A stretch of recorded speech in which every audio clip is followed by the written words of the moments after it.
Okay, good evening, everybody. We're going to go ahead and get started. Calling the meeting to order this evening at 6:32 p.m. Some very animated audience members today. Hello! We're starting the meeting. Thank you, Declan, for turning me up there. It's the one and only time I think I needed it. We're going to start calling the meeting to order this evening at 6:32 p.m., beginning with the Pledge of Allegiance.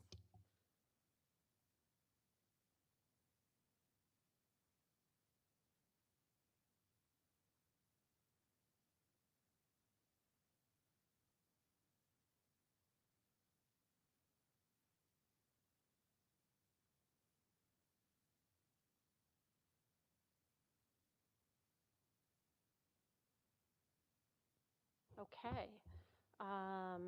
If you've been with us before, you know that each month we like to recognize, excuse me, folks in our school community who have had generous contributions, outstanding achievements, people that have gone above and beyond, and whose generosity and service to our district is appreciated. So this month we have quite a number of shout outs for this evening. So first is to our high school and middle school bands and choruses. They had their concert last Thursday and just did a phenomenal job.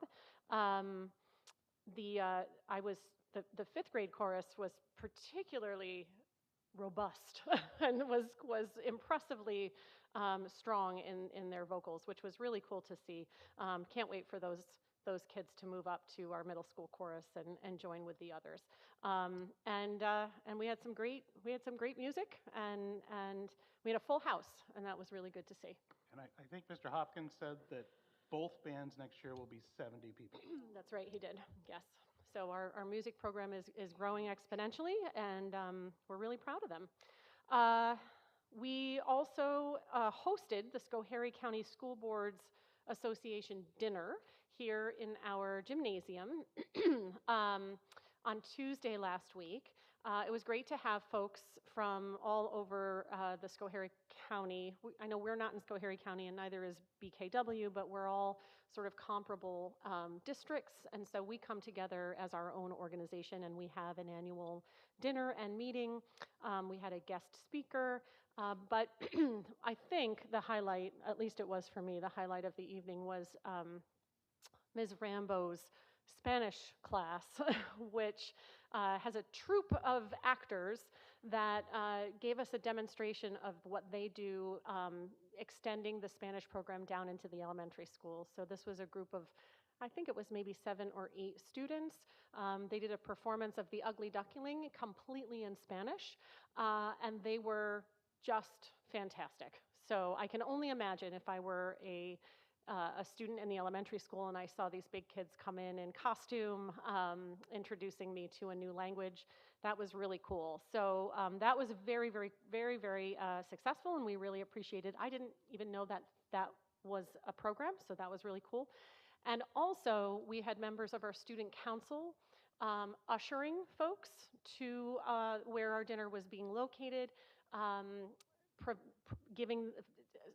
seating them, serving drinks, serving the food, cleaning up. They were wonderful. They were wonderful. They didn't have to stay. Their responsibility was over when the dinner was over, but they stuck around and they helped clean up and they carried tablecloths, and it was really, really great. So I think there were maybe 10 or so of those students as well, and we really couldn't have done what we did without them. Okay, let's see. We also had the spring sports ceremony, which I think was Wednesday last week. Last week was a busy week, and where we recognized our spring sports. Special shouts out to our girls varsity softball, our boys varsity baseball, who are going to states this coming weekend, and our track and field teams. I'm going to leave the exciting news to Coach over there, who's going to give us our update and give us more information about all of that. And then last but very much not least, this is our last board meeting for the 25-26 school year. I want to extend my heartfelt thanks to our board member, Alyssa Craig. Her term ends on June 30th. And Alyssa, I can't really see you. I can never really see you. You have been just a tremendous asset to the board. I'm going to miss your level-headed approach and your kind heart, which I know is what guides everything that you do. So thank you for your service to this community, for your service to this board, and for your what I expect will be ongoing support of everybody here at Dwaynesburg. So thank you. Thank you. And also, I wanted to recognize Santino. Santino's not here today because he's a very busy guy. I presume he's at a scout meeting or something of that nature. But this was our first year, as you know, with having ex officio student members, and we certainly believe that Santino is destined for great things. We were really lucky to have had such an articulate and thoughtful student as one of our first ex officio board members. And Ari, I'm hoping you're sticking around. I don't know if you've applied again, but both you and Santino have been a tremendous asset, just to give us a little bit of a taste of the voice of the students. So congratulations to Santino as he graduates.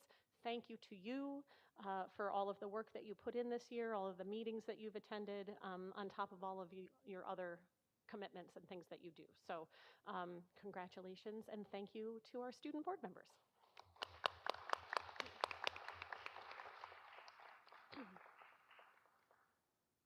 Okay, any other recognitions or shout outs that I didn't mention?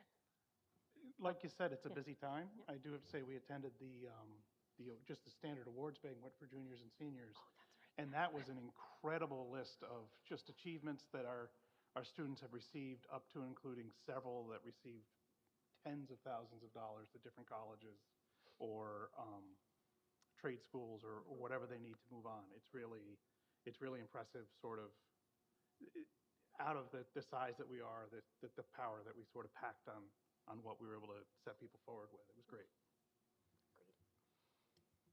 Okay. Next item is the board discussion of this evening's agenda. Any questions or discussion of any specific agenda items that anyone needs to bring up before we get started?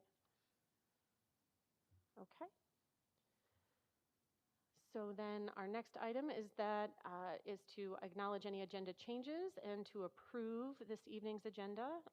So Serena, are there agenda changes, or what are the agenda changes rather? Say again? The bus bid amendment has been added, yep. And the board calendar has been updated. We are shifting our meetings to Wednesdays. So, okay. So with that all said, be it resolved upon the recommendation of the superintendent, the Board of Education approves the agenda for the regular meeting this evening, June 9th, 2026. May I have a motion? Thank you, Tony. A second? Thank you, Ray. Comments or questions? All in favor? Aye. Any opposed? Any abstentions? Okay, next item is our Board of Education minutes. Be it resolved upon the recommendation of the superintendent, the Board of Education approves the minutes of the executive meeting and special meeting with tenure celebration on May 26th, 2026. May I have a motion? I'll motion. Thank you, Francis. A second? Thank you, Tony. Comments or questions? All in favor? Aye. Any opposed? Any abstentions? Okay, we have several reports for this evening. And first up, we have our elementary school peer-to-peer social club with Mrs. Minute and Mrs. DeLeon. Do we have, and maybe some students? Come on down.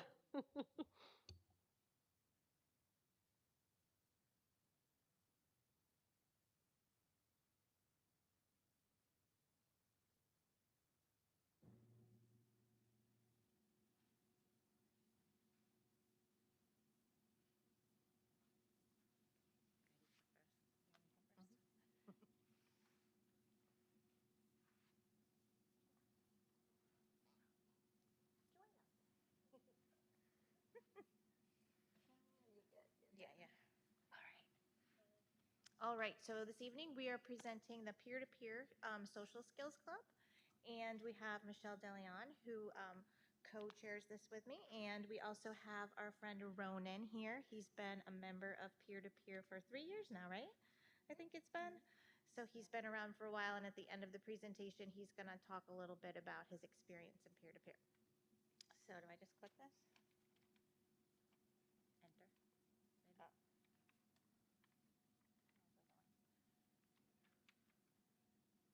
The what?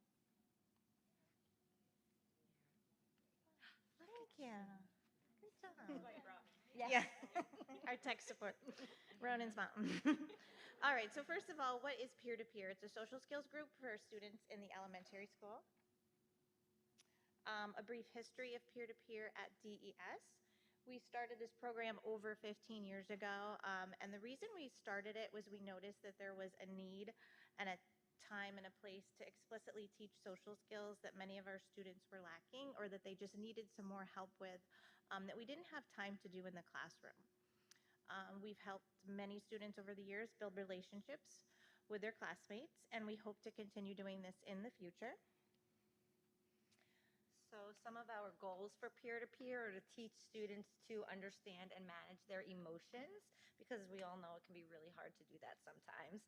So directly teaching it and practicing it in a small group after school, it's worked out really well. It's also to help students communicate with each other successfully, to use their own words, to read other people's body languages and facial expressions, all these things that we do regularly. You have to kind of pause and think about the fact that at some point we had to be taught that. So we take the time to do that. And then we practice playing cooperatively, sharing, getting along, all while having fun in a small group and supporting them whenever things come up. It's been really nice to be able to do that. In this picture, we have our friend Ronan here. He's practicing some of his communication skills, and our last peer-to-peer every year we do a talent show. And the kids think of something that they're really good at, and they practice presenting it. We have them practice at home first, and then they come in and they practice for all of their friends, and it's always a fun time. Right, Ronan? There's some pictures of us playing cooperatively, and one of our number one rules in peer-to-peer is when we play, it's not the time where we're playing by ourselves. The rule is you have to play with a friend, whether it's one friend or three friends. That's the rule in peer-to-peer. We're always playing with somebody else. And to end our presentation, we have a few words from Ronan, and his family are here. So Ronan, if you want to come up. The microphone. All right. Yeah, it's pretty loud. Yeah, Ronan's pretty loud too. Yes, I am. Hello, my name is Ronan. I have been in peer-to-peer since kindergarten. One thing I learned in peer-to-peer is how to wait my turn while talking, also how to share. My favorite part of peer-to-peer is I get to have fun with my friends. Also, I get to share my talents with them. And here's a few words from my mom.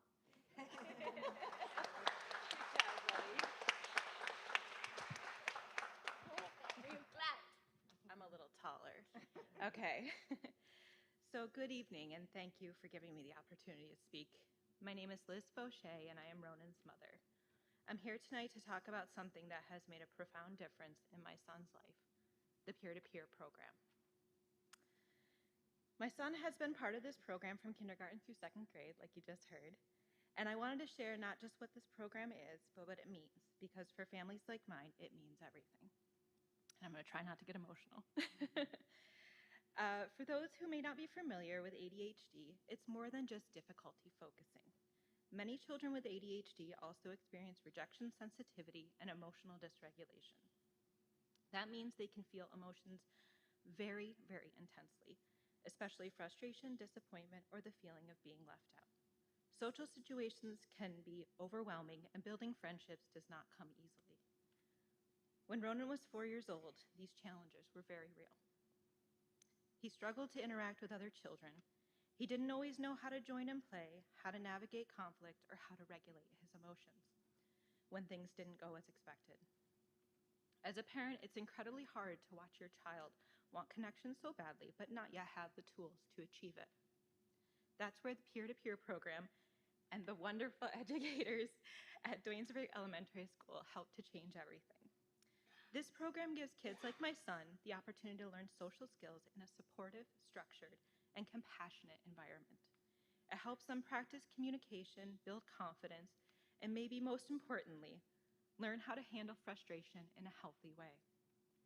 I often think about the difference between Ronan then and Ronan now. I wish I could show you a video of him at 4 and compare it to the child you see here today. The difference is remarkable, and I am so very proud of him. Where he once struggled to play alongside other children, he now has meaningful friendships. Where frustration used to overwhelm him, he's learned how to pause, respond, and try again. Where he once felt isolated, he now feels like he belongs. And that kind of growth, that doesn't happen by accident. It happens because of programs like this and because of the dedicated educators who make them possible. The peer-to-peer program doesn't just help children with ADHD or other neurodiverse children, it strengthens the entire school community. It teaches empathy, inclusion, and understanding to all students involved. It helps create classrooms where differences are respected and friendships are built across them. As a parent, there's nothing more powerful than seeing your child accepted, and there is nothing more relieving than knowing that your child has the tools to succeed, not just academically, but socially and emotionally as well. I stand here today simply to say this program matters, it works, and it changes lives. So I'm asking you to please continue to support and prioritize the peer-to-peer program so that more children like my son, have the same opportunity to grow, connect, and thrive. Thank you for your time and for everything you do for our students.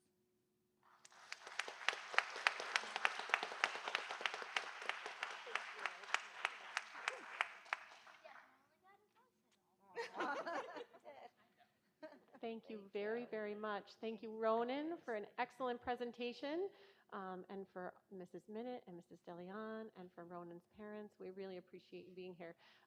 Ronan, I'm pretty sure you and I have met at the book fair, yes? I have seen you wait your turn. Well done. Well done. All right. Thank you very, very much. Tough act to follow, but next up we have, it's Mrs. DeLeon again with our volleyball club.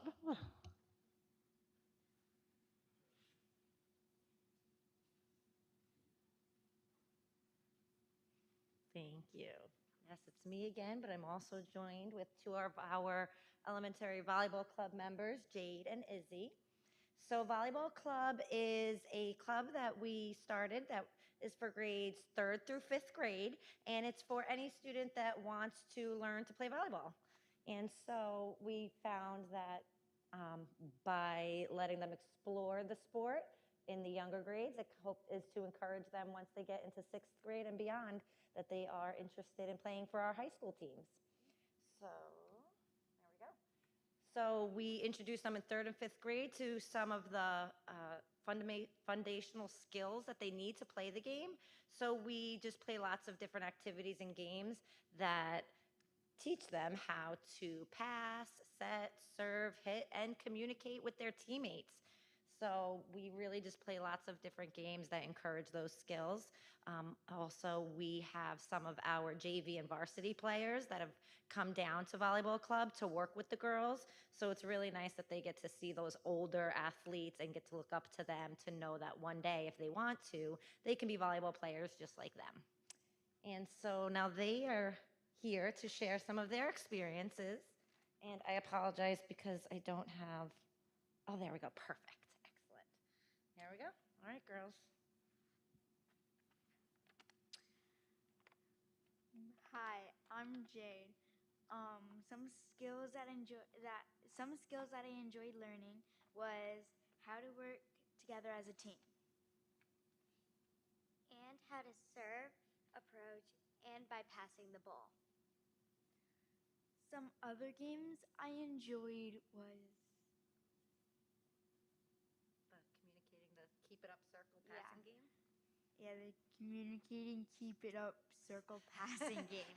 We don't really have names for all of our games and activities and skills You and have to- drills, but You have It to was- call out you have to say, I got it before you go in and get the ball so there's no collision. basically, communicating is very important on the volleyball court. So There it's was a al- game where they practice. There was also a communicating. serving game where there would be two people, like two teams split in half, and you have to serve over the net. If it hits the ground, you can sit down. Whoever team has all players sit down win. My favorite part about volleyball was learning new things with everybody. My also favorite is spending quality time with my friends and supporting each other. Thank you. And so if you have any questions about volleyball club, we're happy to answer them. Anybody? How many students participate in volleyball club? We had 24 sign up. At the end of the session, we were kind of competing with the drama club or the play. So we lost about 5 on the last 2 sessions because they were in the play. But on average, we had between 20 and 25. Yeah. Any other questions? Jade and Izzy, thank you so much for sharing your Yeah. experience with us tonight. That was awesome. Thank you. Thank you. Great job.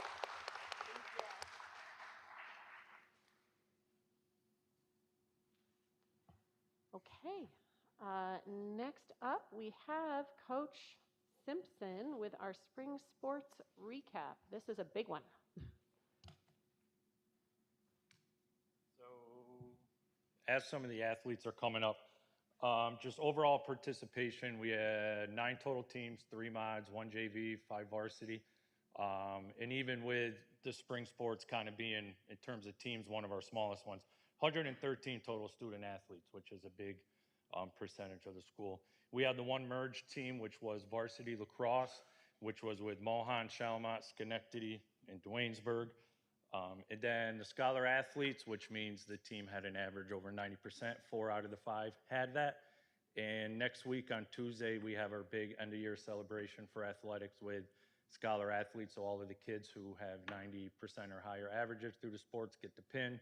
If there are 2 sports, they get 2, so on and so forth. We do have a 4-sport scholar athlete. And we're also doing our varsity awards for each team. So that's coming up next week. I know we talk more specifically about varsity, but I always include this slide up here because varsity sports aren't successful without the younger programs. And I know our youth programs aren't necessarily a part of the school, but you know, being on the outside looking in, I say it all the time, the Duanesburg youth sports are second to none in the area. But our modified, we had baseball, softball, track, all extremely successful, baseball and softball record-wise. Track, I think they did either 3 or 4 invitationals, which is a lot for modified. But we got them in as many as we can to get them the experience. And the one JV team we had was baseball. I don't remember the year in which the last time we had a JV baseball. It was before COVID. I know I spoke at whenever it was after the winter sports. That I'm curious to see how the numbers grow now that kind of the COVID cohort who didn't get the end of the youth sports are graduating in. Now we're back to everything all the time to see if we're adding more JV teams, because I find that extremely important. So as you can see, I got some of the varsity athletes behind me. After coming to board meetings all year, I thought, why do I talk the whole time and other clubs have kids do it? Where we can have captains, all of the student athletes behind me are captains of their teams. So I figured the coaches send me some information and let the captains talk, and unless you got to hear from me. So, but you'll hear from me at the end. So we're going to start with the girls track team.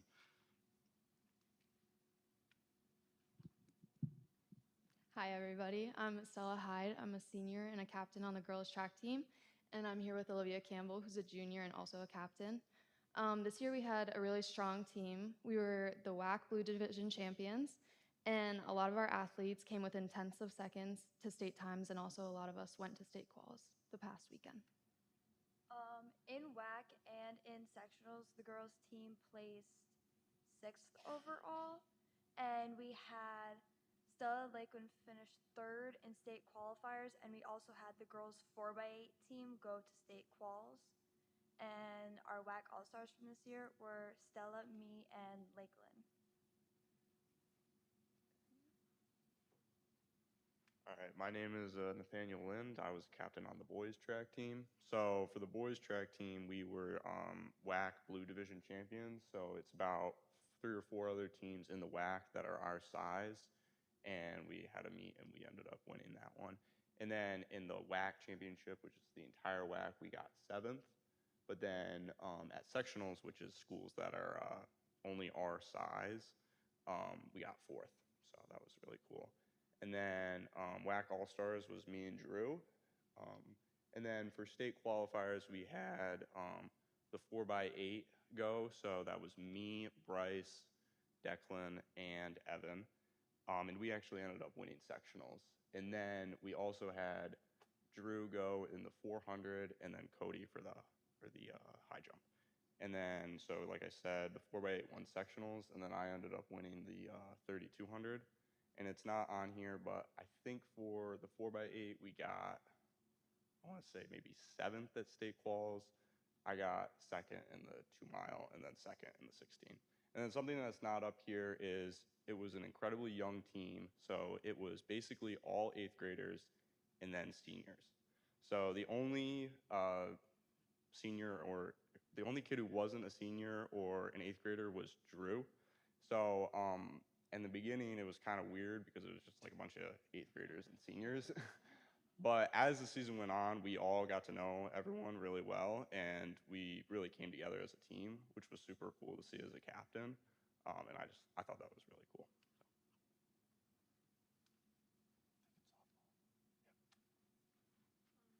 Hello, my name is Harley Manis, and I was a captain this year. I'm a senior for the girls softball team.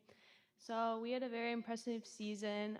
Again, we had a very young roster. It was a little strange at the beginning of the season because half of us had been here since we were in 7th grade, and now we're graduating as seniors. And now it's exciting to see the 7th and 8th graders that are now playing with us this year. So that was cool to see. Overall, we had a record of 11-6 in our league, which is very impressive. Even though we went down to Class D this year, we still challenged ourselves, played all Class C schools. So we did beat Bern, our rival. So that was cool to see. Our pitcher, Jenna, she was able to achieve a 2nd consecutive season of 100 strikeouts. So shout out to Jenna. We were Section 2 Class D semifinalists. So that was very impressive. We knew we would make it pretty far with our team and our abilities. So that was cool to see. Overall in sectionals with our record, we were able to get seeded number 2 in Class Ds. And our all-league honors was, first team was Jenna and Haley. And our second team was Addie Parslow, and then myself and Allie Reese had honorable mentions. So overall, it was an amazing season.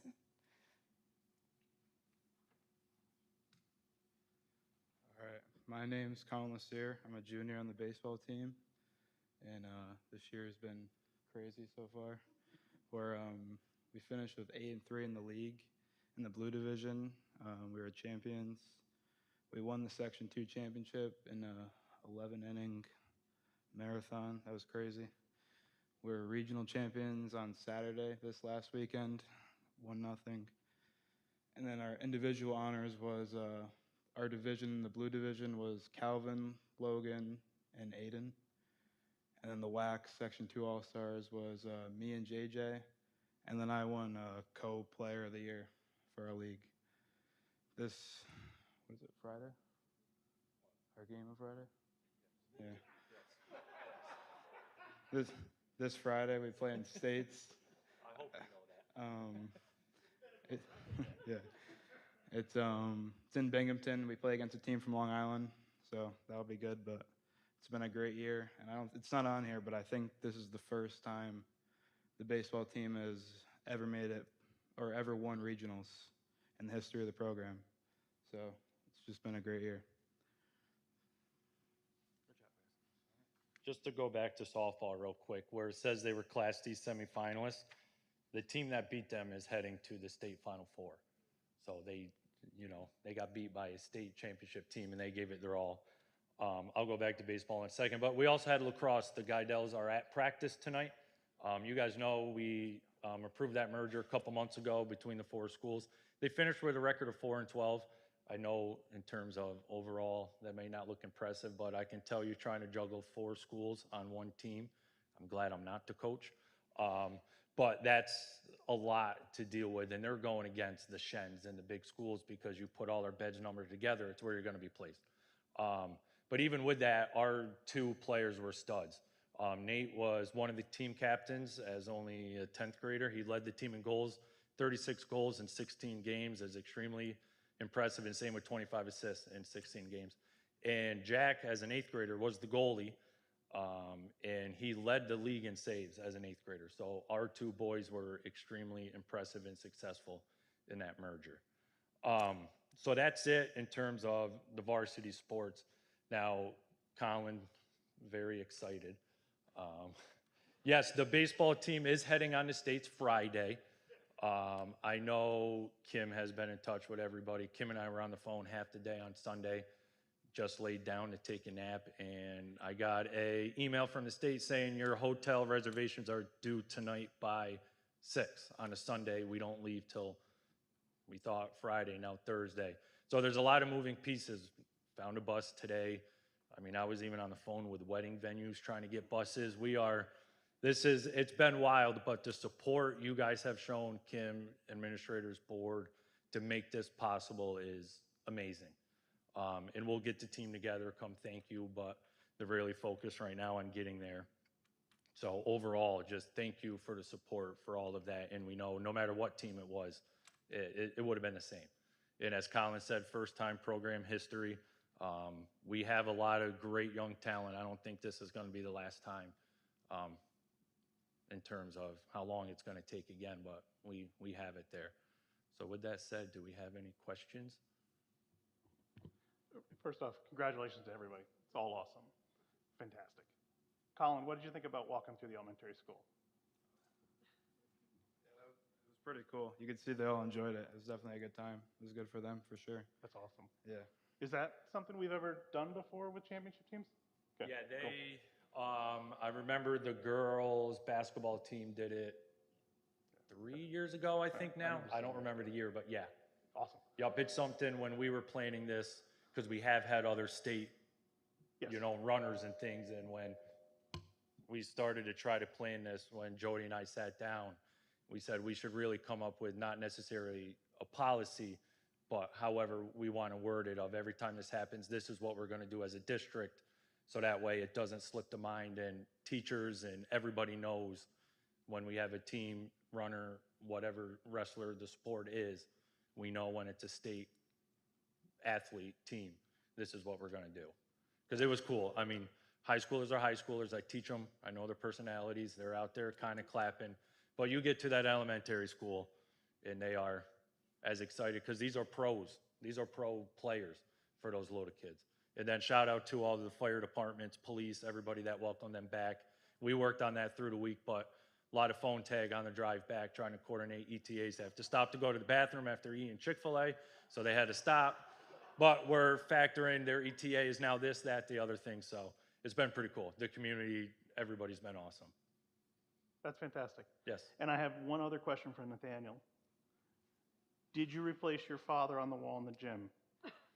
No, we did not. We're like 40 seconds off. His time was really Can fast. we get another race? I think we should raise father versus son. Yeah, there you go. For the name. I favor Nate, by the way. No offense, Dan. But Any other questions? I actually, so I did not realize this about myself, but I have become a huge baseball fan. I've been to numerous Yankee games, which are, okay, you go to the Yankees game. I found myself, other than when it's freezing cold, it's really hard. It's got to be harder for you, but I've really enjoyed the season. I haven't missed a game in a long time, and I will be there on Friday. I just want to let the board know, and like Brett had said, we have been nonstop since, they won. And, concerns for the kids and the parents, like the district is full on support. Thank you to the parents who want to partner and making sure that the boys have a fine ride right? They want to upscale their ride as they well deserved. And then the district covering the remaining costs of hotel and food so that we want to make sure they're fed and not just on granola bars and Gatorade. Brett has an itinerary. I'll share it with the board so they know, but we're very excited about the boys taking off. So Brett alluded to it. We thought they could leave on Friday, but they actually give them time on the turf on Thursday, correct? You want to walk through that really quick, Brett? Yeah, so it's still a work in progress because we still don't have the facility in which they're practicing at on Thursday. We get that tomorrow morning. So when we're trying to book a bus, I go, I don't know when we're leaving. It's Thursday. I don't know what to tell you. The state's going to tell me. So Thursday, we're looking to leave, I think right now at 11:45. We'll get out to Binghamton from 2 to 4. We'll have one of the turf facilities out there to practice on. Then back to the hotel, dinner, back to the hotel for a good night's sleep. Not ding-dong ditch in my room. But they're back there, and then Saturday, one of the hardest part about a state tournament is they get you in and out. They have all these games at all these places all day. So they'll be very busy from the time they wake up to they play at 1. It's nonstop. And then hopefully it's a good result. We stay again Friday night, do it all again Saturday morning, and come back with a state championship. But that's what it's looking like and the gist of it. Yeah, I joked with my wife, I feel like it's not a wedding, but I feel like I am planning a wedding again because you're going minute by minute. And yes, yeah, it's a very quick engagement, but being back on the phone with wedding venues, with buses, I was like, oh boy, here we go, but we're good. Brett? Yeah. If they do win on Friday, they play Saturday? Saturday, 1 o'clock. 1 o'clock. So Friday is at Union Endicott High School. It's about 10 minutes past Binghamton because baseball and softball are in Binghamton this weekend for their states as well as softball. They have to use everything. But if they win Friday, they are at Binghamton University, 1 o'clock on Saturday. Yep. Are the games going to be live streamed? Yes, like tomorrow. How can we watch them? It'll be NFHS. They have the rights, and I know it stinks. Not NFHS stinks, but you have to pay for it. Okay. And I don't believe, because I asked them up in Plattsburgh if you can pay for the game. Because you used to be able to not pay $11 a month, but you can pay $11 for this one game. I heard that's not an option anymore. I would hope for the states they would change that. But it will be on NFHS. I'm going to send that out to the community tomorrow with ticket information. I wonder if we could arrange a watch party that if it happens on Saturday. I know we can't disrupt the day during Friday. It's a school day on Friday, but if Saturday happens, yeah, can we there was do some that? discussions about even Friday for those that have study halls and stuff. Yeah. It's a lot of things being said, and Okay. my focus is on those guys. Yeah, so yeah. hopefully we get it to work, Okay. but there's Okay, a lot of things talked about. Yep. Cool. I do know in my travels with the baseball team, there's an app called Game Changer. Game changer. And it's free, and it was super helpful at Plattsburgh because there's no scoreboard, and you can see who's up to bat. And I have terrible vision, so when the boys put their helmets on, I have a hard time seeing who their face is. But if you can't live stream it, the Game Changer app, you look up your school. It actually it's real time. That's a good idea. Yeah. As long as not a game changer whiz, but as long as I can send a link, it's not a live stream with video, but it's pitch by pitch. Every pitch that happens. So as long as I can share a link, I don't know how Game Changer works in that, but I will. It's a good idea. I'll look into that for those that don't want to pay the subscription. Yeah. Congratulations, Yes. everybody. Thank That's you. awesome. What a Thank great you, guys. season.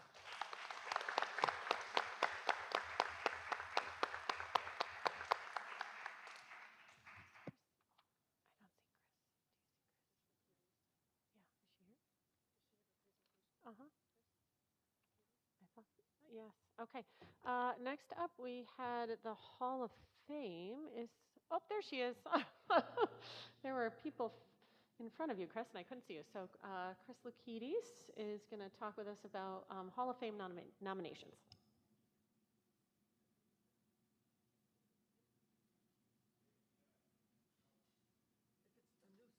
No, it's all good.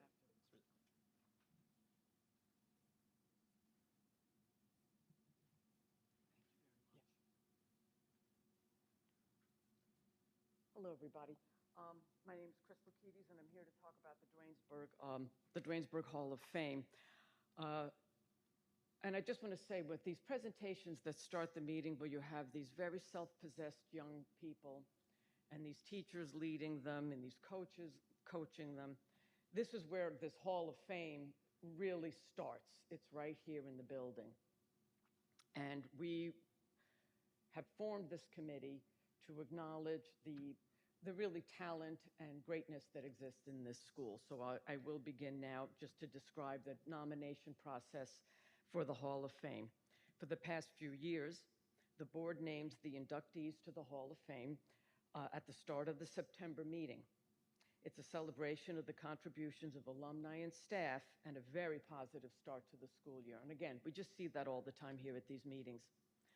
This is the time of year where the Hall of Fame committee reviews nominations and selects inductees. Before I continue, I will acknowledge members of the committee who have retired. Our student member, Brooke Grenier, graduated and is now starting her own path to perhaps a future induction to the Hall of Fame. It was very nice to have a student voice on the committee.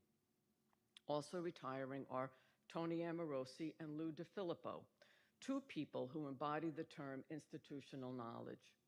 They have steadfastly remained in support of the school long past the end of their working careers here.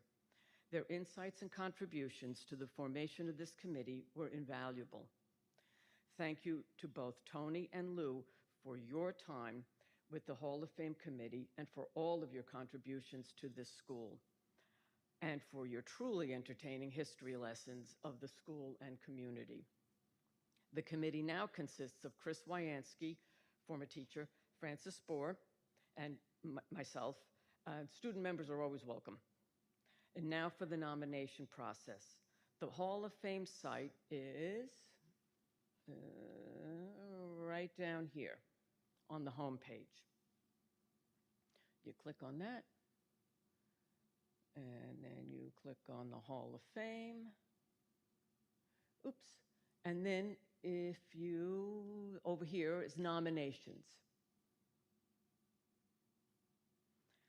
That's the form. There's the description of the criteria, I'm not going to read that, and a form to complete and submit. We ask that you provide as much information as possible so we get a full picture of the nominee. Inductees are selected based on your description and adherence to the listed criteria, so we need a complete picture of this person. We collect nominations through the end of June, make the selections, inductees are informed. Then in September, like I said, there is a reception and recognition at the board meeting. Again, a very pleasant start to the school year. Now, we know that you know staff members who have inspired students. These can be current staff, former staff, and staff who are no longer with us. Their contributions to the productive development of their students are memorable, meaningful, and live on in the actions of those students. And you know alumni who have applied the skills, values, and work ethic they learned here. Kids who go out in the world with open minds, open hearts, curiosity, and confidence to positively impact their chosen fields. Please consider those staff and alumni who represent DCS pride, our little slice of the American public school system. There is greatness in these halls and in our community. Let's celebrate that. Thank you.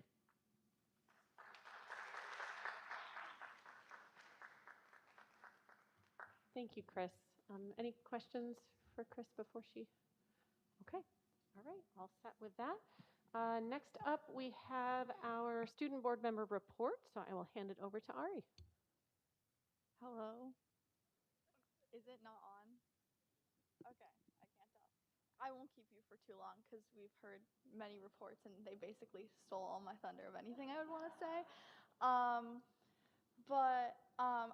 We just heard about spring sports, so I kind of wanted to look ahead to fall sports a little bit because we have been having our interest meetings for our fall sports, specifically cross country and also girls soccer. I know had a student-led interest meeting last week, and they both had really high turnouts. I think for girls soccer, they had like 20 girls, which is really great because we do have those combined programs, so that is a healthy chunk if even a good portion of those girls decide to do it.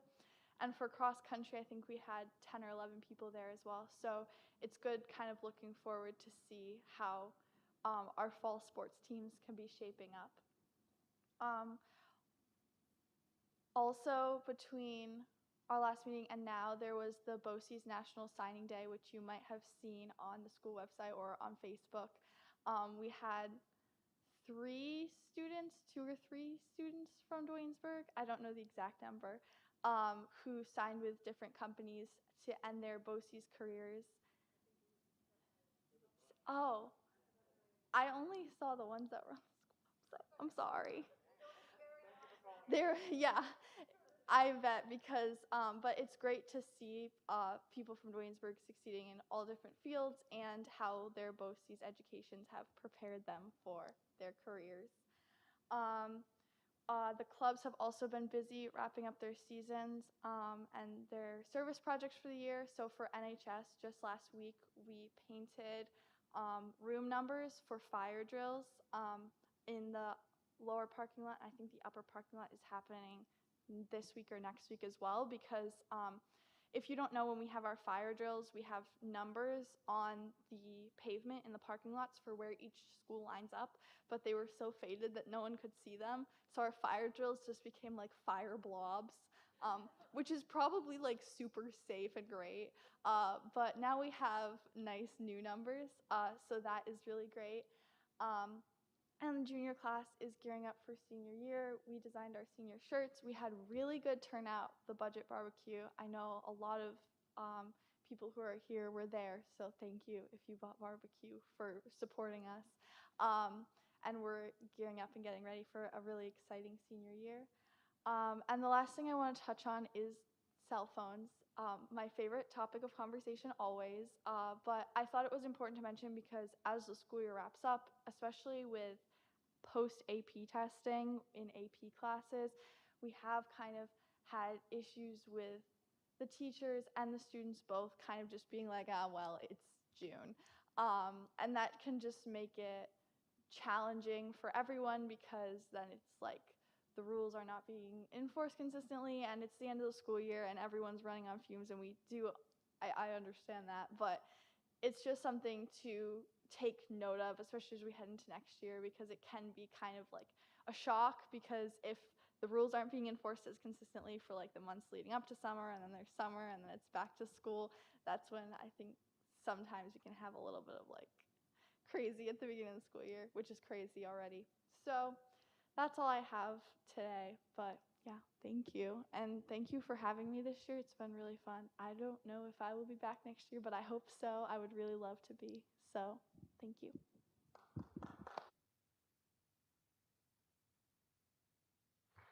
Thanks, Ari. Any questions for our student board member? Okay. Just thank you for participating. It's been eye-opening. Okay.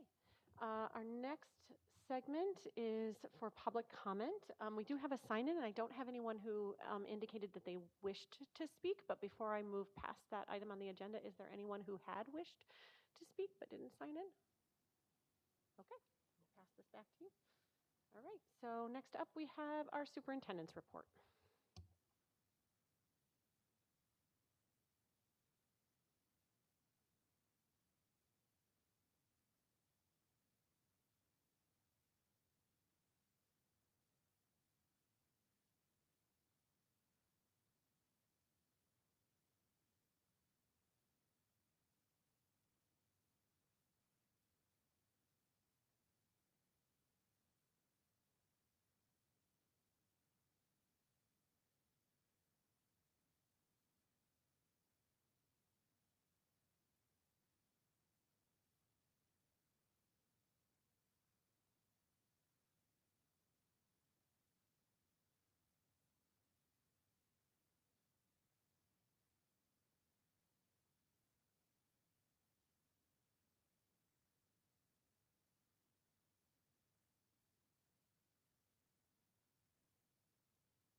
Okay, I don't want to take a lot of time because I know it's a long board meeting and it is June. So I just want to do some very global, overarching information end of the year and some baseline data that we had been talking about for the last 4 or 5 months. But who doesn't want to eat dessert first, right? So I want to just frame this that the last 2 years, a lot of my data dumps are just that. They're dumps, and it's a lot of information. And because I'm super comfy with it and I understand it, it probably is too much to bite. So, you know, moving forward into the coming school year, going to come up with a very structured plan of how I dispense data throughout the year. And instead of big, large presentations, data in smaller chunks, breaking it down. Going to present some baseline data tonight when we talk about more of the social emotional side versus academic. We're going to move forward next year. Everyone gets a paper calendar that will be delivered sometime in August. We are, goal to have quarterly community forums, not necessarily prescriptive at this point because there are trends and there are challenges that we need to rise to meet the challenge. But there are things like towards the end of the school year, it's just good practice to bring the community together to kind of revisit the code of conduct. And then transparency and knowledge. You know, spending the last 2 years working with Jeff, he and I both have the knowledge and the experience in the brain that understands the complexities of building a school budget. But how can we make that, how can we transfer that to not just the board, but to the members of the community? So those are the things as we move forward into the coming school year, what we'll be focusing around, especially when it comes to presentations. All right, here is some baseline data. So when the first year I got here, there was some inconsistencies that we wanted to clean up. So we redesigned our DASA process. And this past fall, all our administrators received explicit training on how the Dignity Act shifted April of 25. So in 2023, there was 2 founded DASAs. Last school year, there was 4. And then with the training and the revision and the reviewing, that to this date, we have 16 founded DASAs. So really moving forward what the new guidance is. And these numbers are pulled from, it's called SSEC. It's a report that we have to submit to the state every July.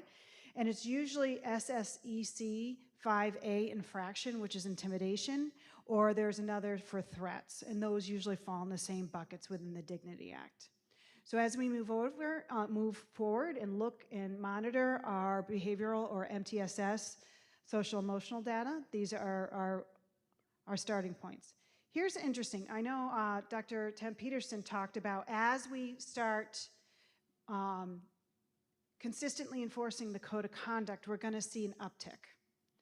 And if we look through here, I broke it down by, so there's classroom infractions, which are your minor ones. Those are your NGI ones. The elementary school doesn't historically use that tool, but I had mentioned we're going to be onboarding Intervention Compass to track those minor ones. Going across from 2023, before I arrived, from last year to this year, and then the total number of referrals put in the system by staff, right? So we had 379 in 2023, we had an uptick in 2024, and then leveled out at 259. But it doesn't necessarily mean that students are not having infractions. So when we talk about dispositions, 33 in 23-24, 108 in 24-25, and then 54. Now that seems like a big drop, but when you start enforcing the code of conduct, the warnings in progressive discipline kick it a little bit higher. So for example, lunch detention, which is a real challenge because of staffing. Lunch detention was a tool used more frequently when there was available staff through the years. But now that we have, since I think February and March, we have 3 days a week where after-school detention is available to us. Now we're starting to see that disposition being used more. And this is where it's proof in the pudding that the code of conduct is being upheld, that infractions are taken seriously. And this is, again, district-wide, 23-24. There were only 51 in-school or out-of-school suspensions. Last year, as we were really digging in, there was only 48. And to date, there's been 167 in-school and out-of-school suspensions. And that's not a child serving 5 days. There's 167 incidences in which administration handled appropriately and did either in-school or out-of-school suspension. Enrollment. I apologize to the teachers because I sent them this presentation earlier today, and I inverted numbers, so my percentage was off. So enrollment, I know that has every district in the state is pretty much has the challenge of enrollment, but we've leveled off. In 2016, there were 733 students. In 2025, there is 10 years later, 646. That's a 13% difference. Jeff, I figured out where the 32% came from. It was from 2006. So I was like, where did I get 32%? So we have a resource called Comparative Analytics that pulls data for us, and that's where Jeff and I get a lot of our pretty pictures for presentations. And I'm like, where did I get 32%? It was the 20-year trend. So I know there was conversations or people had questions about like how much has enrollment dropped. I know at one point, I think I had heard somebody said it dropped 50% in the last 20 years. That's inaccurate. It's dropped 30%. Another thing, what we spend per student. This is a testament to Jeff, and it's a testament to the staff and the teachers. We do really well on our spending per student. This comes from the New York State data website, and what they do is the formula, because they have all their magic formulas, they take out transportation aid and building aid because it's a wash. For lack of words, it's a wash. So what we spend on transportation, we get it back. For the building aid, our building aid payments, we get it back. So when we look at last year and this year, we spend around $24,000 per student. Usually, smaller districts spend more, and larger districts like Shen and North Colony are in this range or less. Because when you're a larger district, you can have a classroom of 25 kids. And we're still held to the same mandates as the larger districts. We still have to have a biology teacher or a science teacher, regardless if there's 5 kids or 500 kids in the class. So Jeff, through the years, he's really great with money, even though most of us don't understand his magic or his math voodoo, as I call it. But we know we have a lean year coming in, and it's going to be tough. But this is a testament to that. We want our fiscal responsibility. Graduation rate. I didn't want to change the schools at the bottom. I was very proud of this. And I could have gone back with a lot of trends. So this is the cohort, the 4-year cohort. If you did 5 years, it would be even more. In the region, we have the highest graduation rate in the region when we look at other kids. I said this 2 years ago. This is a testament of our teachers and our administrators and all our staff never giving up on our students, making sure kids cross the finish line. Now, sometimes the way it works is even though we think we have a 100% graduation rate, if a child enrolls in 9th grade and is here for, I think it used to be 30 days, it might be longer, shorter now, and then they move on, we used to get dinged for if they didn't graduate. So they have, again, a magic formula, but when we look across all our neighbors, we're spending less and we have a higher graduation rate. And a lot of times, sports is what gets kids here. Music is what gets kids here. And especially with sports, and I'm just going to put a plug in, Francis, for the code of conduct. With sports, kids have to pass their classes to stay on the teams. That rule did not apply to kids doing all extracurricular, like the play and things like that. The new code of conduct that we've been working on for months incorporates that. That if we love that kids want to do theater and do music and do sports, but remember, their first job is making sure that they're passing their classes. They're here to learn. So, that being said, go Eagles. Very excited for Friday. Any questions?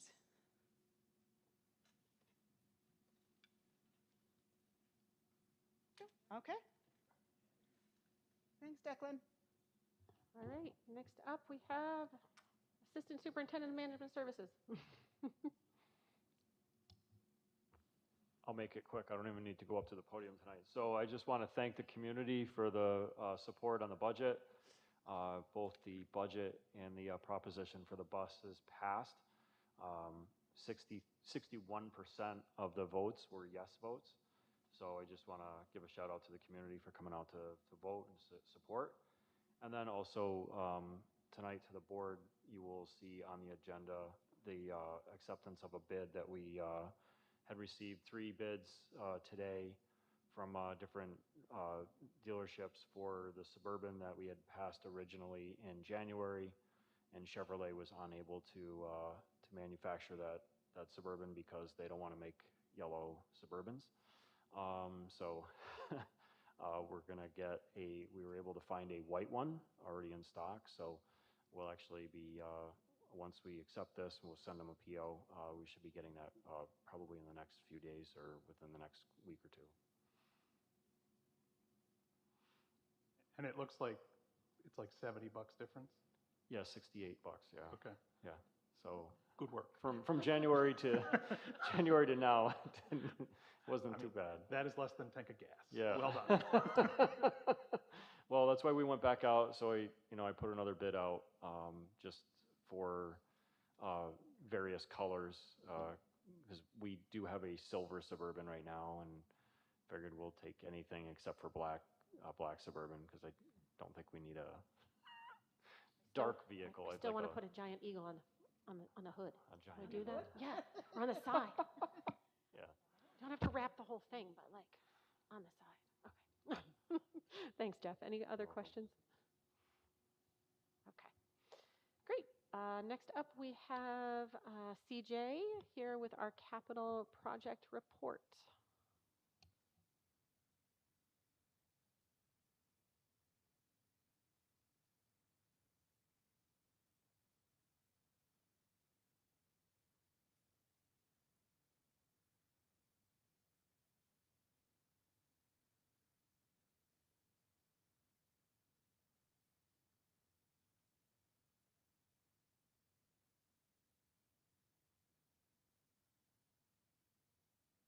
Gets me every time.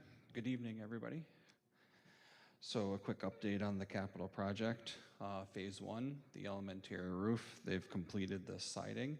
We're waiting on punch list items to come through and the roofer to be issued those from the design team, and then they'll come back and finish those items. We don't expect there to be a ton of items from that point. It was a small section of roof. On to phase 2, which is the larger capital project at the elementary school. The cafeteria has been sheetrocked. They're in process of taping. They leveled the floor through there. All the MEP work has been roughed in the ceilings. There was a spray acoustic treatment they did back through the early part of the spring, and they're prepping for the installation of the terrazzo, which is now ongoing in that area as well. They were here this past weekend getting ready for divider strips and joints and things like that so that they can get that poured. And they're starting that pour process. Once that's done, they'll start a grinding process, which is likely to be probably close to the end of school at this point.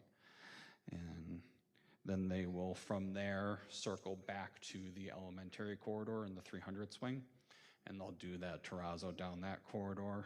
Then they'll install the casework, and there's some seating in there that gets installed and finished down the hallway. They have completed the air barrier work. We had them reapply. We did testing after they completed their first test, and they were probably 2/3 of the thickness they needed to be, so that they come back and kind of finish up and reapply another layer of the thickness of the air barrier. We've received tests back that they've got the proper thickness now, so they will start to install the new siding along the elementary school, which is expected to be completed before the start of school in September. Over at the high school, the learning commons upstairs on the second floor has been framed. All the rough-ins are complete inside the walls. Those have since last week been closed, drywalled. They are almost final taped at this point, getting ready for paint. and then to move up to the third floor after that for them to basically do that same process, but across the entire third floor as opposed to just the hallway and the learning commons. The light fixtures have also been installed in the ceilings in both the art rooms, so those should be wrapping up here in probably the next month or so, and be ready for the start of school. And then we'll be issuing our resolution of the terrazzo floor tomorrow to the contractor. We got all our signatures squared away between Monday and today, so I'll put a copy in the mail for all the parties, and that will be to reject the floor and for the contractor then to respond to how they want to complete that repair. At that point, the design team did provide them some suggestions in terms of manufacturers and warranty requirements and things like that. So once we issue that letter to them, they'll have a chance to respond, and then we'll start the process of redoing that floor in the cafeteria. Ceilings have been installed in the kitchen and the cafeteria lounge as well. And the sprinkler system through that piece has also been put in, and the sprinkler sections capped, which are those stainless steel silvery pucks you see on the ceilings. Over at the bus garage and still down this hallway, we're waiting on the lockers that were supposed to have been received on the 12th. And we're fastly approaching that time frame, so we're still waiting to see that those get received. Once they're received, we'll have those installed. They'll wrap up the bus garage lockers, and then there's a handful of punch list items. We expect them to finish those in July. Are there any questions? Are the lockers coming pre-painted, or they? Yeah, they're pre-finished. Yep. I'd be lying if I said I remember the color, though. I think it's a purple. Yeah. Original order was going to order them in white. Yeah, that sounds right. And we said they're teenagers, pencils. So Henry did a great job. He had to find a completely different vendor, and so that's why they've taken a little bit longer. CJ, did you say? Oh, sorry. Go ahead, Ray. Oh, sorry about that. Yeah, just a quick question. Our last tour, we were looking at in the egress, there were three things near the student passage, near the cafeteria, the plastic from the ceiling to floor, the temporary half wall keeps students away from electrical, and the doorway to lock, door safe area. Yep, so the door's been... That was all taken care of? Everything but the plastic. The electrical was different. We didn't put plastic up there. They pulled the electrical back inside the walls and left it capped. Okay, so now it's not exposed in that area. So, okay, so when we're going to do only because of the fact that I am a person that has allergies, severe allergies, and when I walked in there, I couldn't stay in there for more than a few minutes. And we have students that have the exact same issue. So let's get that done. Yep. Okay? Okay. Right, and the door is locked now from going into that entire area at the end of every day. Great. Thank you very much. Yep. I'm just curious about the acoustic coating in the, is that going to make the cafeteria less echoey? Is that? It's supposed to, that between is it effective? Between that and then there's a clouded ceiling below that. So it allows the sound to basically, like these do, sort of bounce above them. And then if you kind of look at a diagram of it, it's got kind of ups and downs. And then it will absorb on the top side of those clouds. There's an insulation layer that kind of absorbs. And then whatever reverberates back up to the ceiling to the bottom of the deck, that would absorb that piece. That's great. So it's meant to keep that reflection down of sound. Being in a cafeteria can be a very overwhelming and sensory overload experience for people. And so it's good to know that we've got some. It will still 100% sound like a cafeteria. Yes, yeah. Yeah, sorry. Additionally, we talked about using the air purifiers left over from COVID. Yep. So upstairs, while they're doing those, they're rolling those in as well as they're working through spaces. Okay, so I guess we just have that one last area, which is the plastic from ceiling to floor. Yep. So I'll talk to Henry about that tomorrow as well. Okay, great. Thank you. Any other questions for CJ?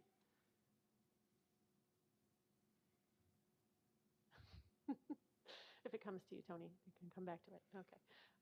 You can always text me too. Sure. Okay. Great. Okay. All right. Thanks, CJ. Thanks, everyone. Wipe this off.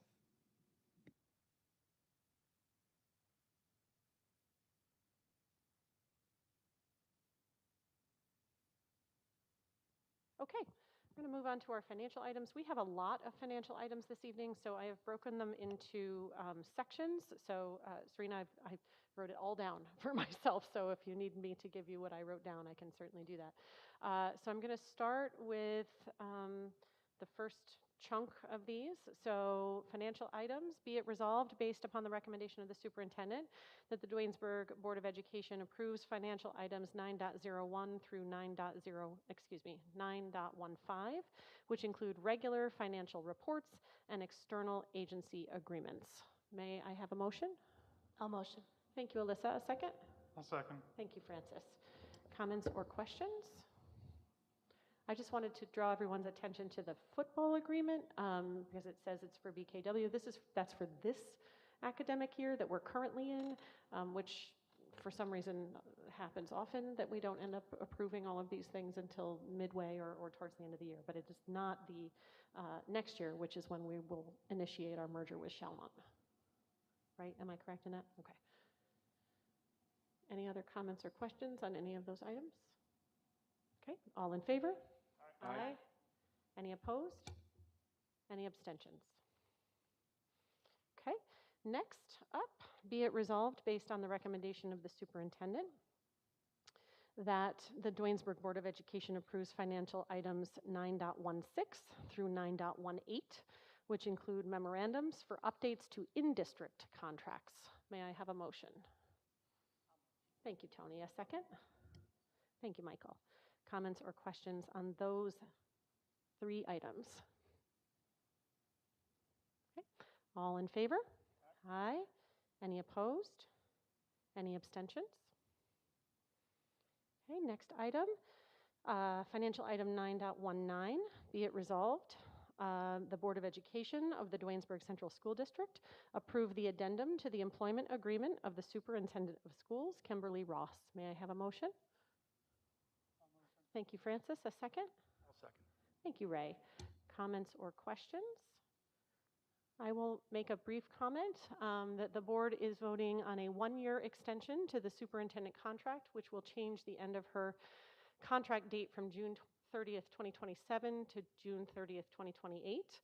The board intends to work closely with the superintendent to develop a plan of action to address concerns and develop the board and superintendent relationship to support the rebuilding of trust and the improvement of our student outcomes. Are there any other comments or questions that anyone wanted to add? Yeah, I'd like to add a comment regarding this decision. We, the board, did not make this decision lightly. We are a diverse members of this community, and we are all from this area. We're all from the Duanesburg community. This decision was with many considerations, and with some of us that have children in this school district, we feel that we are making the best decision with the situation put before us. As board members, we respect the community and one another. The path that lately has been laid out for us has had its challenges. I believe as a singular board member that we can overcome our challenges together. Thank you. Thank you, Ray. Any other comments? Okay. All in favor? Aye. Any opposed? Any abstentions? Okay, and then our last financial item is 9.20. This one's a little bit longer, but I'll read it. Be it resolved upon the recommendation of the superintendent that the Board of Education hereby amends the resolution approved on January 13th, 2026, which awarded the bid for a 2026 Chevrolet Suburban LS to Nielsen Auto Group in the amount of $63,288.14. And be it further resolved that the Board of Education awards the bid for the 2026 Chevrolet Suburban LS to G&H Auto Group, doing business as Mohawk Chevrolet, in the amount of $63,356.18. May I have a motion? Thank you, Francis. A second? Oh. Thank you, Alyssa. I'll give it to Alyssa. Comments or questions? Only just to $58, is that what you said? $68? Great job. Yeah. All right. Yeah. Yeah, I would like to get a Suburban for that price, but that's probably not going to happen. All right. Any other questions? All in favor? Aye. Any opposed? Any abstentions? Okay, moving on to our instructional personnel items. Be it resolved, based on the recommendation of the superintendent, that the Duanesburg Board of Education approves instructional personnel items 10.01 through 10.06. May I have a motion? Thank you, Sarah. A second? Thank you, Ray. Comments or questions?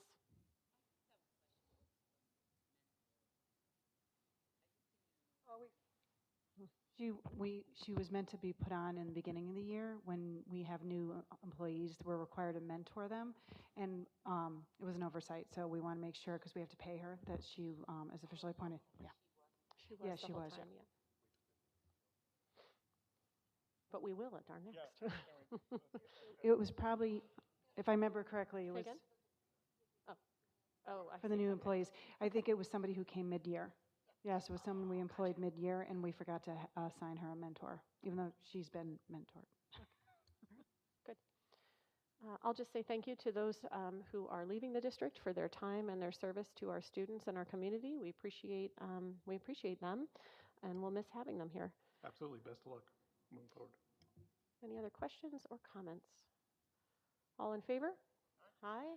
Any opposed? Any abstentions? Okay. Next item is non-instructional personnel. Be it resolved, based upon the recommendation of the superintendent, that the Board of Education approves the non-instructional personnel positions as listed. We have 3 of them there, all in public content. May I have a motion? Thank you, Tony. A second? Thank you, Michael. Comments or questions? Only that first off, I'd like to thank Declan for all his hard work with our board meetings this year, and I think it's great that he's going to come work as a summer worker. That's a fantastic job. Secondly, welcome, Kieran. We'll probably won't be kind to you as we were, Declan. We are not particularly literate up here with all of these things, so apologies in advance, Karen.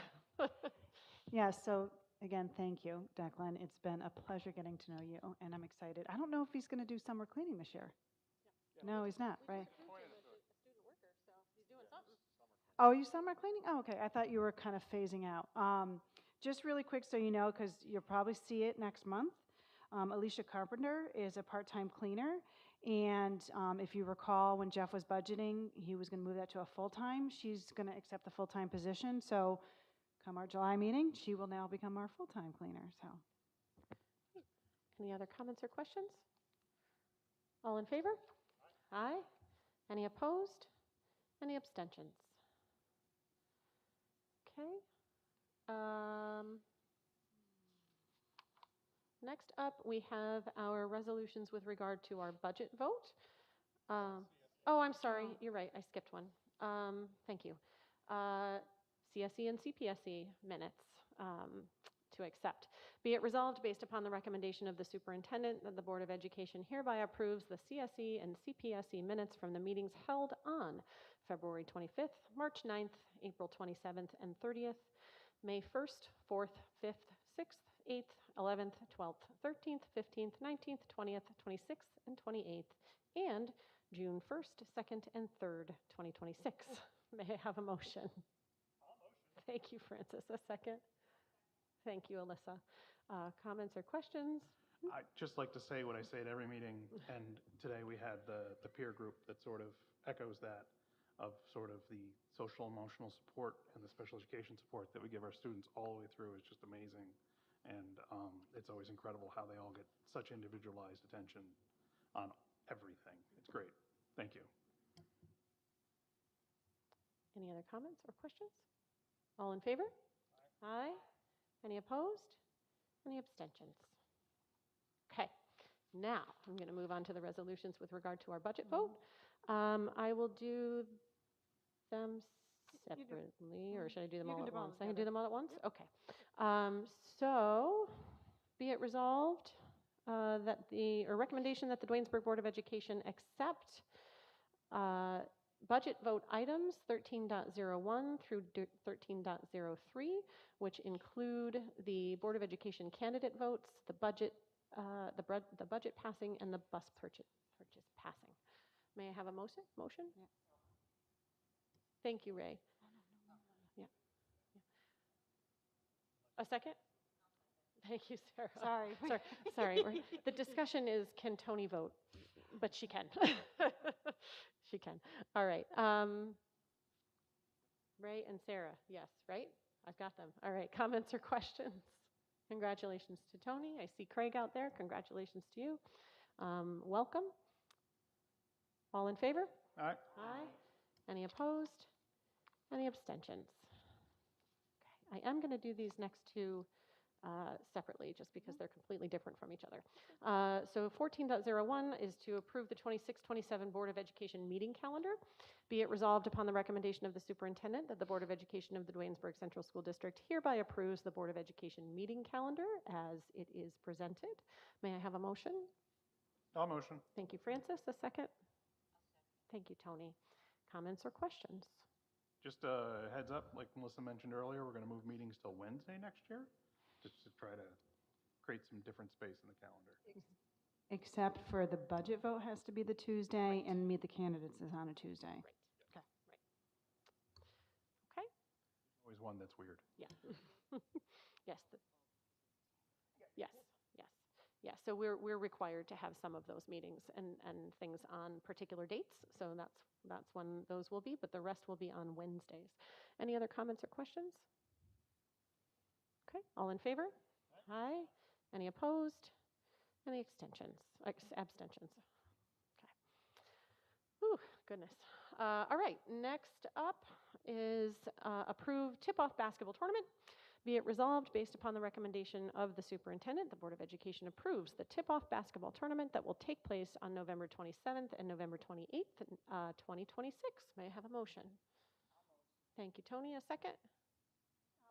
Thank you. Was that Sarah? Thank you. Comments or questions? This is the one we did last year, right, Coach? And we had a giant snowstorm? Yeah, but okay. Oh, that's what it was, right? Okay, all right. It would be nice to do it without the weather this year. Just. But this was well attended, yes, and really went well. Fantastic. Great.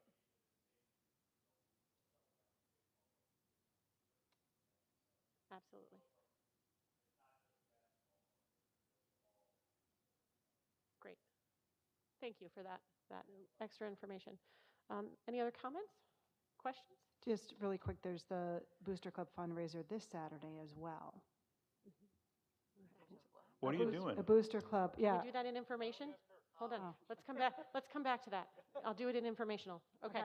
So we stay on this and we make sure we're voting on the right thing. All right. So all in favor? Basketball tournament. Aye. Any opposed? Any abstentions?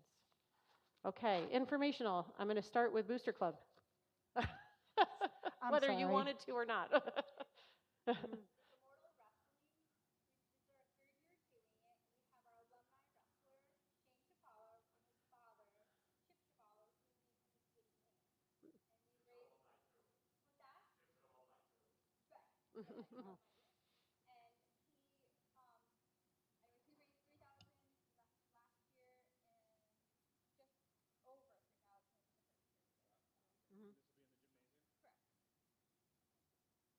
Is that again, Serena?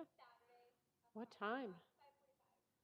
Okay, so if we do a watch party, then we can all go to this thing afterwards. I'm just saying. Because we're going to need a watch party, I am convinced, on Saturday. I'm putting those vibes into the universe. 800 people fit in this room. That's right. All right. Brett and I were just texting about streaming it up on here. Yeah, that's a tomorrow problem, right, Brett? Okay, I think that would be great, and then they can all go to the wrestling thing. All right. Other piece of information for everyone is that on June 17th, which is Wednesday. The Board of Education is going to be hosting another community forum to give an update on the Code of Conduct. The forum will be taking place here in Jobena. This forum is going to provide an opportunity for community members again and stakeholders to engage in some discussion, ask questions, share feedback regarding the new draft of the Code of Conduct. So that proposed draft is available here in your public content, and we welcome everyone. Please, staff and faculty and community members and parents and students and anyone who is interested in and willing to offer some feedback. Ari, maybe that's something you could plug at school? Sure. Is there that has what the actual changes are? No, we're past that point. This is the document as it is. Okay. We are no longer discussing delta. We are now discussing these final phrasing and trying to make sure that this is saying what we want it to say moving forward. Okay. So, okay. Sorry. I think you should clarify, we did have a. Right, I know. I just mean because, like, obviously it's the specific phrasing, but it's still, like, I don't know what specific phrasing changed. Yeah, that was part of the process. Okay, So we great. did have a document. So at our last forum, we had that document in front of people so that they could see all of those things, and we got feedback on all of that. And then now this is the new document. I mean, anyone could, of course, take the current code of conduct and put them together. But at this point, we've already done that section of the review, and now this is the new document. Okay. Okay, which is still a work in progress. So we're still very much open to feedback. Suggestions, but it certainly is But we're viewing more as a work on its own than a continuation of what was there. Okay. Any other questions or any other information that we want to provide that I missed? I'll just add one more item to that. The delta, it's not that we don't want to be helpful, it's that they've undergone several phases of iteration. And if it gets, the more changes are made, the harder or easier it is to make a mistake calculating that delta. But there's nothing stopping anyone from plugging into AI. Also, the document that's approved on July 1st is that document. It's not the history of the documents that get to it. So we need to be happy with the final document and not focus on what's changed. Right, like, 'cause we could keep doing this, right? We don't want to get stuck in that wheel with the process, so, like Melissa said, people could compare through Claude and see, Yep. Okay. All right. I don't believe that we're in need of an executive session. Is that correct, everyone? Okay. So then, Melissa wants one for is anybody? Alyssa, you want a final? All right. Maybe at Stewart's for ice cream. Okay. With that said, then may I have a motion to adjourn this evening's meeting at 7:59 p.m. Alyssa, Alyssa, do please. you want a motion? Excellent. A second? I'll second. Thank you, Francis. Comments or questions? All in favor? Aye. Aye. Any opposed? Any abstentions? Thank you, everyone. Have a nice evening. Drive safely. Enjoy the weather.